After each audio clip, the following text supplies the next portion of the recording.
Hello, everyone.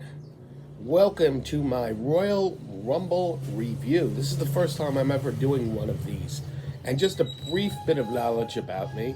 I'm a small time independent wrestler, currently on hiatus because I'm in a country where I can't get any bookings. So this hiatus might become a retirement. I don't know. I hope it doesn't. But you are with me on my porch, or as they call it here in the Philippines, my veranda.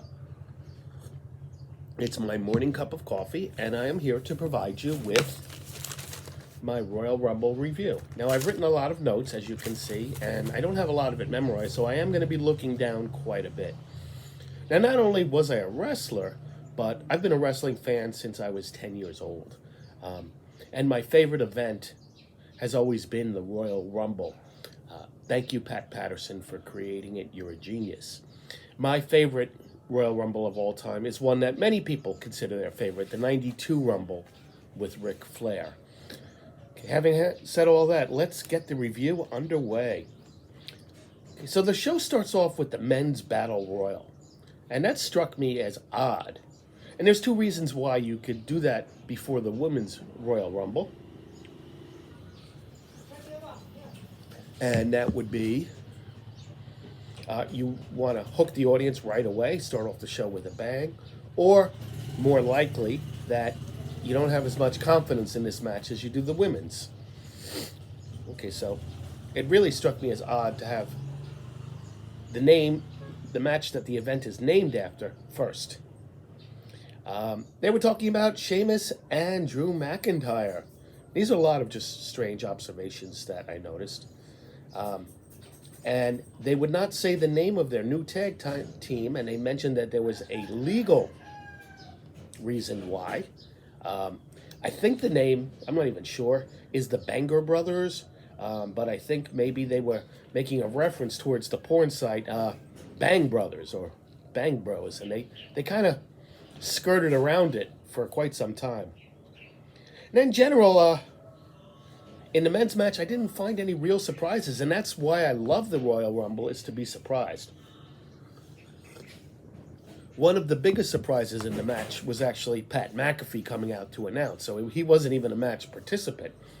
By the way, it seems like McAfee was not following the product while he was broadcasting college football, because he didn't seem familiar with a lot of the wrestlers or their gimmicks. Jumping all the way to the end here, because that's how insignificant I found this match to be. I noticed that Cody Rhodes was doing a couple of Dustin's moves. He did the punch from the ground, and there was one other I forgot. He did two moves that were Shattered Dreams, the kick to the groin, which they made reference to without actually saying it's a Goldust move. His dreams were shattered, I believe, is what they said. Okay. Speaking of Cody Rhodes, he was announced to be in the event. He came out number 30. So with all that being said,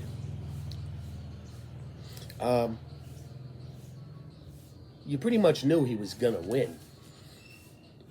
So my question is, should they have not announced him beforehand and treated him as a surprise? Maybe that would have had a bigger effect. I don't know. Just a thought. I think it might have, but I don't make those decisions. And there was something that was bugging me throughout. I think they've done this before. I'm not a historian of these matches like some people are, where they can tell you the exact year it happened and the exact situation. But when Rey Mysterio didn't come out as announced, I thought that maybe after Cody, the buzzer would go off again and someone would come out and it would be explained that there was only 29 participants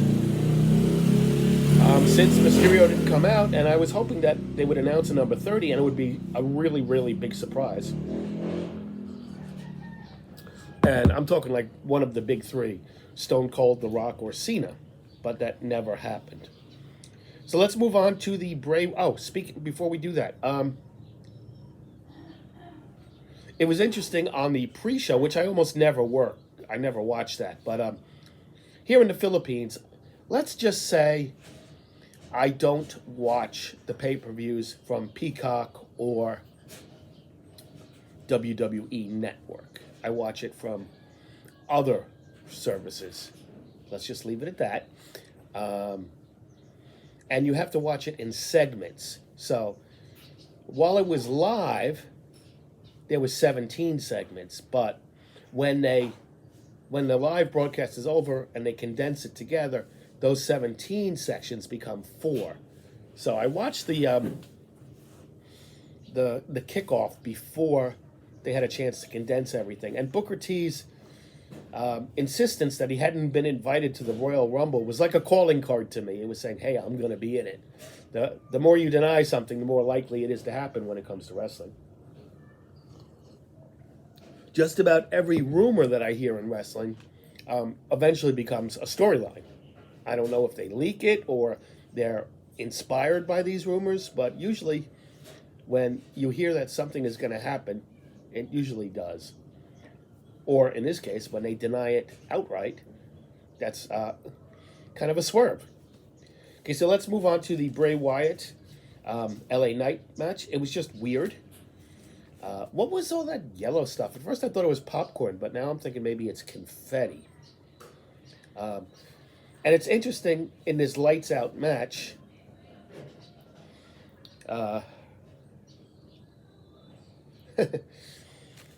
It's interesting how the outfits and the accessories were designed to take advantage of the blue or the black light situation. In fact, I think it was Pat McAfee who said, with this blue light, I'm glad that there's no camera shot of my pants. I guess that was a DNA joke. But anyway, LA Knight's outfit was designed perfectly to reflect the light. Not only, I mean, that's a conscious choice, and okay, maybe he made it, theoretically. But the kendo stick was also designed, maybe it had some tape, I don't know, or painted with fluorescent paint to be shown. Now, if this were a real situation, wouldn't it be better if your weapon was invisible? Okay, so, and then the ending was just weird, with Uncle Howdy. First of all, that name is just juvenile to me. Throwing himself off the balcony or whatever it was. Odd. Okay, so the Raw Women's title match. As I was watching it, I really had no interest in the match. It was between Bianca Belair and Alexa Bliss. In fact, I wrote in my notes that the most interesting part of the match was when they did the commercial with Seth Rollins and Becky Lynch for Applebee's. That was better than the match itself. And then right after that, they advertised that Hardy would be playing soon. Who cares? Who is he? I had no interest in that either. So that was kind of weird. I never even saw him later. I don't know at what point he came on, if I was asleep at that point, or if my video streamer was smart enough to edit it out. But that was it. Okay, so let's move on to the women's Royal Rumble match, which I thought was considerably better than the men's. Interesting how Ripley drew number 1. As in the men's, it was Gunther who drew number 1. So they were going with the big guys first, which was interesting. The people who you wouldn't expect to have the endurance to go 60 minutes. So that was interesting. How does Dana Brooke still have a job? Did I feel bad for her because her fiance committed suicide? I mean, I realize that you need live bodies to, make other people look good, but that's about the only reason I can think of.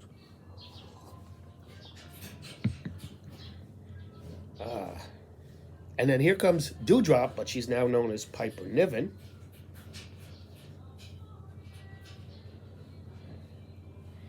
I don't understand this note here, by the way. At one point, Dana, it looked like she dropped Rhea Ripley. Poor execution of the move. I could be wrong. Liv Morgan came in. She runs funny. What is that about? Not necessarily to the ring, but when she was running across the ring to lay in a kick, it just looked weird. And then I saw the guy in the lime shirt with the soul patch who's at every premier live event or pay-per-view. I'm so curious about that guy. I can't find out any. How does he have the money to go to all these shows? Where does he live? How does he have the time to do all this traveling? What's his job? And he looks like he's put on a significant amount of weight as well. Shayna Baszler, very underused. Why? My theory is that she's not that attractive, so they don't use her as much. Corey Graves brought up a great point. Why would you as a wrestler try and stop a person who is trying to eliminate another wrestler? I mean, the object is to be the last one in there, so why are you stopping that person? I've wondered that a lot. B-Fab came out, but they took another opportunity to take a little cheap shot at Top Dollar for that botch he did the other week prior, which is interesting. Speaking of B-Fab, she's got too much hair. I can't even see her face when she wrestles. You know, either tie it up somehow or get rid of it. Wow. I don't think she's going to be around very long, by the way. So here's one of our first real surprises. Roxanne Perez, decent surprise, and she's a local favorite, so it makes sense that she's there. I like when they give the NXT guys a chance, but I don't really consider it a major surprise. And they didn't do that in the men's match, did they? I mean, there was no Braun Breaker, Grayson Waller, what's his name, Carmelo Hayes. Any of those would have been good surprises. Okay. When Dakota was introduced, Dakota Kai, and she ran out to the ring like she was Usain Bolt. And I wrote this note long before Corey Graves made the same exact comment about another wrestler. I'll get to it in my notes. I don't remember which one offhand. But I swear to you, I made it long before he did. That's a long run. I know it's a dome, and it's got to be big enough to have 50,000 people, if indeed that's the true number. WWE has been known to inflate the attendance numbers. Just a personal thing. Would love to be the meat in an Io Shirai Asuka sandwich. Sorry, that's just the way I feel. Okay, Natty returned. Again, not a big surprise to me. How many years has she been there? A lot of these injury returns don't really surprise me or excite me. So I wrote that was a moderate surprise. Candice LeRae, her nickname is Poison Pixie. Doesn't really sound like a face name to me. I mean, isn't poison a bad thing? I don't know. So, one of the announcers, and sometimes they all blend together, said about Natalya going after, who was the one who broke her nose? Was it Shayna? I don't know. Comeuppance is due, which to me sounded like a polite way of saying payback is a bitch. And then Cole, later on in the show, mentioned that as well, and I think he used the real words, or at least he said payback is, and then one of the clowns on to one of his sides finished the thought for him. A lot of times when one of the girls is on her knees and the other one is hitting her on the back, they look like little kitten punches. They're not quite believable. Alexa Bliss is horrible when it comes to that. But there was others as well. It just wasn't realistic. It's funny, Shia Lee came in and she's tried to come in with a weapon. I believe it was a bow or a staff, whatever you wanted to use. But by the way, speaking of Shia Lee, I think she's better as a heel, but at the same time, when she commanded the audience, I don't think there was any pops. And then here comes Tegan Nox, not one of my favorites. And they mentioned that she has the shiniest wizard. And Graves, his comment was classic. What does that even mean? And then he further went on to say, Mr. Muda might object to that statement. Talking about the great Muda, who coincidentally retired with very, very recently, and was never in the WWE. I know he wrestled Hogan in NJPW, but as far as I know, he was never in WWE. So it was nice for them to tip their hat to him. I'm just going to wait until this salesman passes. He's selling electric fans, I believe. They don't. A lot of people here don't have stores. They just drive around on their motorcycle with their products that they're selling. Anyway, uh, let's get back to Asuka. When she came in and she was licking the horn on her mask, I like that. uh, and then I noticed her outfit. It was a black outfit and there was a gold design on it. And if I'm, maybe I'm just imagining this, but it looked like the design was a G string. So that's always a good thing. Okay, this is when Piper Niven came out. I apologize, I kind of blew that earlier. Oh, by the way, let's get back to Asuka first. She seemed to like her new makeup. She was smiling a lot, but she kind of reminded me of Peter Criss from the rock band Kiss. Now Piper Niven. Corey Graves was having a lot of fun with the name change. I believe his exact quote was, "Do you think somebody is going to get dropped?"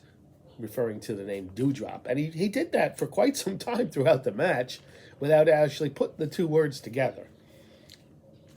And it comes Tamina. See my comment on Dana Brooke. Why does she still have a job? I mean, I know I'm an older guy in the ring, but I think it's different with the women. She's 45 years old. And it's kind of makes me feel old to feel like I've wrestled the father of someone who's 45. So that didn't help me at all. But, I mean, that's not what they're in the business. Next was Chelsea Green. Surprise entrance. Good surprise, even though, I mean, I heard that she was in negotiations or that she had been signed for quite some time and just hadn't been used. I always get confused between... Yes, she's Matt Cardona's girlfriend or wife, not Emma. Emma is Madcap Moss's girl. So I always got those two confused, including whoever the one who... Allie, the bunny. All three of them could be the same person.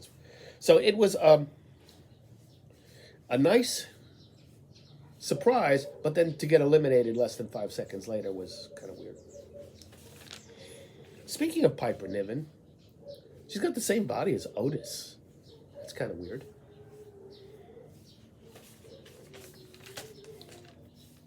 And then here comes Zelina Vega dressed up in Street Fighter 6, which to me felt like a commercial in the middle of the match. And also it seems ironic because wasn't she the one who got let go for fighting to keep her third-party social media sites? I don't know if this... And they said that she was an announcer in the game, if it was WWE approved, or they were the ones who even struck the deal for her, or she did it on her own, and she's just throwing it in their face. I thought Piper Niven took a very good bump when Vega gave her the code red or the knee buster, whatever you want to call it. Whatever they call it. You know, when the person falls on their back and their knees go into your face. She took a big bump, which looked pretty cool.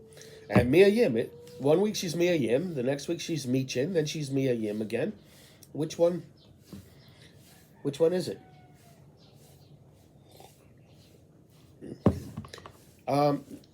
Lacey Evans came in. Graves made a reference to the fact that her shoe had come off. Well, actually, it was the sole of her shoe came off during the match on SmackDown the night before. And I mentioned that had happened to me in a match in China 3 years prior to this, except it wasn't the sole of my shoe. It was my entire shoe. I was wearing dress shoes for my character at that point before I switched back to boots and gear. And the other difference was that when it happened, Lacey looked at it and considered using it as a weapon. However, when my shoe came off, I picked it up, I looked at it, and I did use it as a weapon. So just a difference there. So Lacey Evans is doing the Marine gimmick. She's doing the salute. She's being the heel Marine. She's using the Cobra Clutch. So basically, she's Sergeant Slaughter with boobs. Okay. Speaking of which... Oh, well then, yeah, let me go in order with my notes, even though the thing... Michelle McCool is a surprise guest from the crowd, sitting with her children. Decent surprise. It's Texas. It's where The Undertaker lives, and where she now lives. She did a Styles Clash, and again, Corey made a slight or snide reference by going, "Wow, that was phenomenal." Obviously, a shout out to AJ. Indy Hartwell was next, and they made some kind of reference about. I didn't hear it quite well if they said she likes strange food, and then they compared her to Booker T. I don't get that at all. Speaking of Lacey and Zelina, they got in the corner. There was some kind of rough bump I wrote on my note. It looked like somebody botched. Just a general observation. How many weird hair colors did you see? Shotzi with the green, Mia with the blue, Zelina with her color, Oscar with her two colors, Candice with her, I don't even know, what would you call that? Lavender, lilac? I don't know. Is that what it takes to become a successful women wrestler?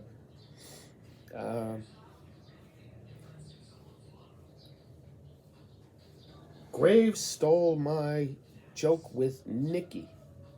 Oh, my Insane Bolt joke. When she came running down, then he said the joke that I already said. And then I believe it was Cole who chimed in, "There's no sanity here," which was a subtle reference to her tag team in NXT. And that was another possibility, sanity, because big rumors that Eric Young is coming back, which didn't materialize. Okay, I will admit this next one was a big surprise. Nia Jax. Wow. With everything that she said anti-WWE on social media, I didn't think she would be back, either by their choice or her choice. I mean, I felt like she put herself in a Ryback position. But I was wrong. When Rhea gave her the pump handle, I thought it was pretty weak. I didn't see a good jump on her. She kind of sandbagged her, as we call it in the business. I noticed that a lot of the surprise people, the surprise entrants, were eliminated fairly quickly. Emma, Nia, Booker, Logan Paul.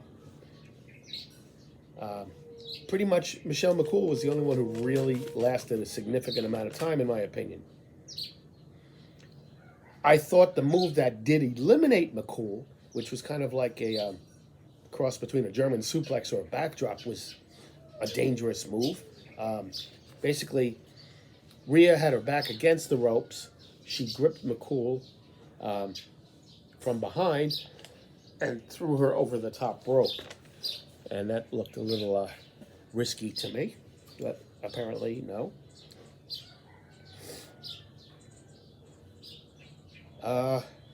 Raquel Gonzalez. She telegraphed the German suplex or whatever it was. And I see this a lot, and I don't know why, but more so with the women wrestlers. This is an acceptable way in the business to protect your head when you're going over backwards. However, as soon as the person grabs you and you do this, I think it's telegraphing the move. I've gotten into online disagreements with people who say, well, it just shows you how real it is, and if somebody were to do that to you in real life, you would protect your head. Yeah, but you wouldn't do it the second they clutched you. You would not have an idea that was the move coming, I believe. So I say poo on that theory. Okay. The last three, Rhea, Asuka, and Liv Morgan, were all credible candidates to win, so I like that. Any one of them could have won, and it would have been believable, and the fans would have enjoyed it. The finish was actually pretty good. Again, better than the men's finish. What I didn't understand, though, when Asuka was eliminated and sitting on the floor outside, she was smiling. Why was she so happy? She didn't win. And I just noticed, after the match anyway, there was no Charlotte Flair. The Usos didn't have their own match. They didn't defend the tag team titles, to the best of my knowledge. So that struck me as odd. And finally, that brings us to the main event. Right off the bat, when Michael Cole was discussing how long Reigns had held the belt. He said there were only like 3 or 4 wrestlers who held the belt longer, and one of them was Pedro, and he took a break and said Morales. I almost think that he was going to say Pedro Martinez, the baseball pitcher, and quite frankly, I almost said it too in my head. Corey Graves made an interesting comment about, I believe he was talking in reference to Sami Zayn, but he was saying sometimes you're the punter for the team, which was kind of funny because that's what Pat McAfee was, for those of you who don't know. And then I noticed that the same move that Nia used, Kevin Owens used, where he did that flipping thing into the corner of the ring. The opponent was seated in the corner, and he would do that flip. If you want to call it a senton, I don't know, or a somersault. It just seems like a chubby person move. Maybe I should try it. Interesting to hear inner terminology. Pat McAfee said, "Cole, don't be a mark," which was interesting. And then Cole later said, "Hey, for 25 years, I've been told to watch the monitor." As I think that was a dig at Vince, who probably made them tell them, you can only announce what you see on the monitor, which makes sense, because if we can't see it at home, then they should claim that they can see it. Looked like Owen slipped off the top rope there, and later Graves confirmed that and covered for him and said, well, it's been a long night. It was all sweaty and all. The ref took a convenient bump right before the pop-up power bomb. And then they made a Matt Riddle reference right there. Haven't seen him in months. I thought the ending of the main event was somewhat predictable.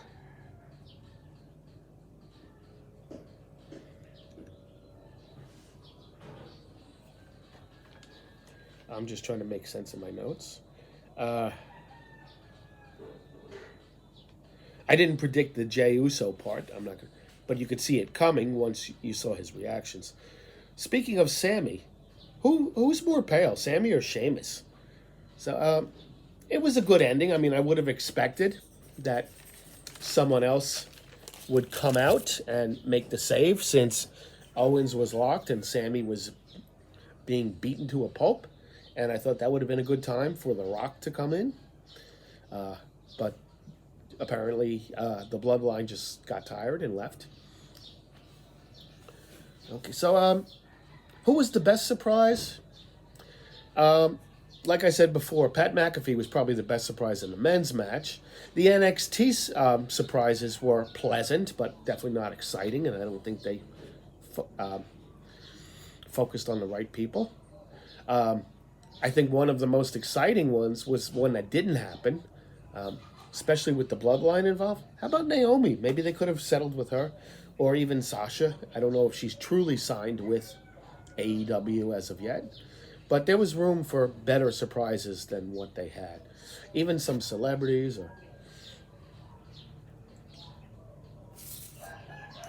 Overall, it was definitely not my favorite Rumble. A lot of it seemed like a waste of time to me.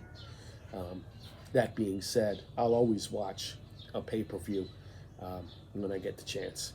So, these are just my opinions. Feel free to disagree. So that's pretty much it. So I guess I'll be back for WrestleMania.